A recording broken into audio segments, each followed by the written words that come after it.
Picture two ancient worlds: Arabia, where Islam was just beginning, and China, a civilization with millennia of tradition. These lands seemed worlds apart, yet a connection quietly formed, not through war but through travelers and trade. The story of Islam in China isn't about conquest, but connection. How did a faith from the Arabian desert become part of China's fabric? The answer lies not in battles, but in the journeys of merchants, diplomats and scholars. They carried more than goods, they brought ideas and faith. This journey began over 1,000 years ago, when travel was perilous but connections ran deep.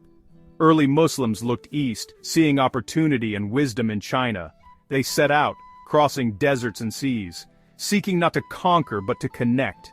In bustling ports and along winding caravan trails, cultures didn't just collide, they conversed and blended. The arrival of Islam in China is a testament to humanity's drive to build bridges across divides. And this story still echoes today. Islam's journey east began in the 7th century, not with armies but with individuals, envoys, diplomats, and merchants. The Tang dynasty welcomed these visitors, intrigued by their faith and eager for trade. Historical records tell of Sa'd ibn Abi Waqqas, a companion of the Prophet, arriving in Chang'an around 651. He came not to demand conversion, but to share his beliefs and build diplomatic ties. The emperor saw Islam as compatible with Chinese values and allowed the first mosque to be built in the capital.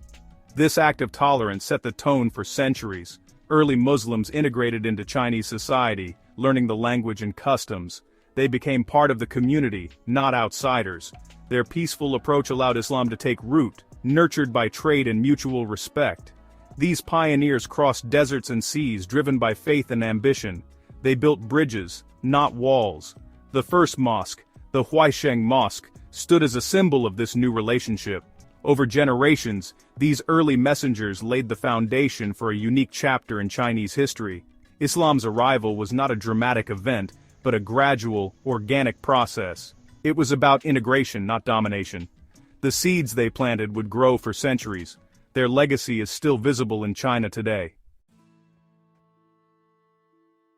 The Silk Road was more than a trade route. It was a river of ideas, art, and faith flowing between East and West. Muslim traders from Persia and Arabia became key figures along these routes, establishing communities in cities like Samarkand and Kashgar. These cities buzzed with languages, religions, and cultures, creating hubs of exchange. The journey was long and dangerous, but the rewards, wealth, and knowledge were immense. Chinese inventions like paper traveled west, while Islamic science and philosophy flowed east.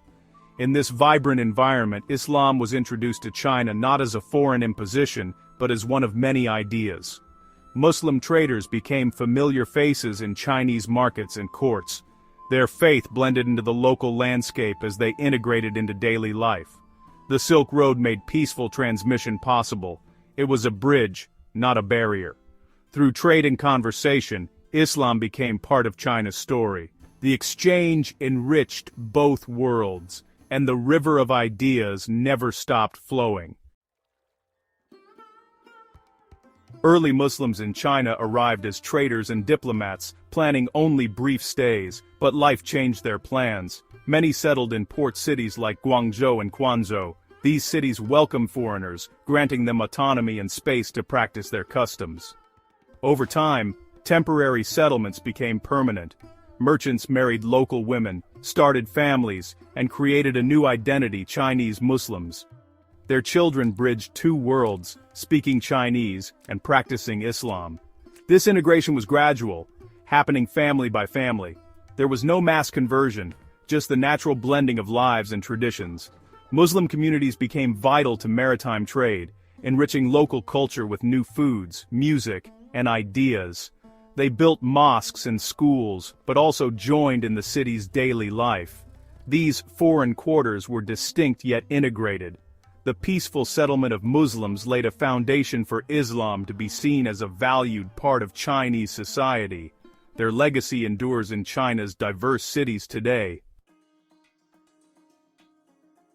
As Muslim communities spread, a unique cultural synthesis emerged. They became both fully Muslim and fully Chinese, adapting to local traditions while preserving their faith. Arabic remained for prayer, but Chinese became the language of daily life and scholarship. The Han Kitab tradition used Confucian and Taoist ideas to explain Islam, making it accessible to Chinese audiences. Mosques blended Islamic and Chinese architectural styles, pagoda roofs, intricate woodwork, and garden courtyards. This fusion showed Islam was at home in China.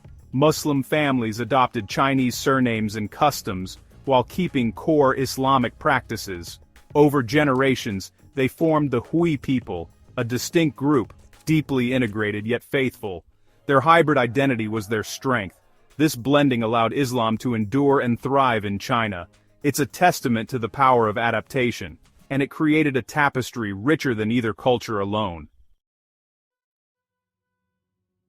Across China, mosques stand as living testaments to Islam's long history. The Great Mosque of Xi'an, over 1,000 years old, blends Chinese and Islamic design. Its courtyards and gardens reflect harmony with local tradition. Mosques were built by communities, serving as centers for prayer, education, and social life.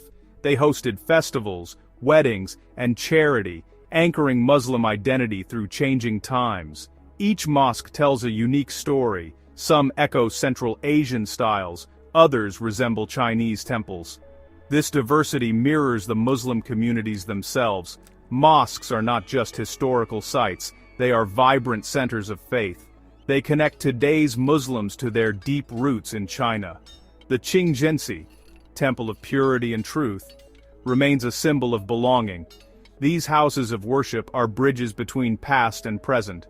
Their doors remain open, welcoming all. The story of Islam in China is one of peace and resilience. It arrived through merchants and travelers, not conquest. Its spread was slow, built on trust and connection. Today, millions of Chinese Muslims, Hui, Uyghur, Kazakh, and others, carry this legacy. Their diversity reflects centuries of adaptation and exchange. They are living links to the Silk Road and maritime routes. Challenges have come, but their communities endure. Their faith has survived 50 generations, woven into China's history. This story teaches tolerance, adaptation, and the beauty of cultural fusion. It's not just history, it's a lesson for our time. When cultures meet with open hands, remarkable things happen. The story continues, written every day by Chinese Muslims. Their legacy is a bridge for the future. If you found this story inspiring, please like, subscribe, and share to help others discover the enduring legacy of Islam in China. Thank you for watching.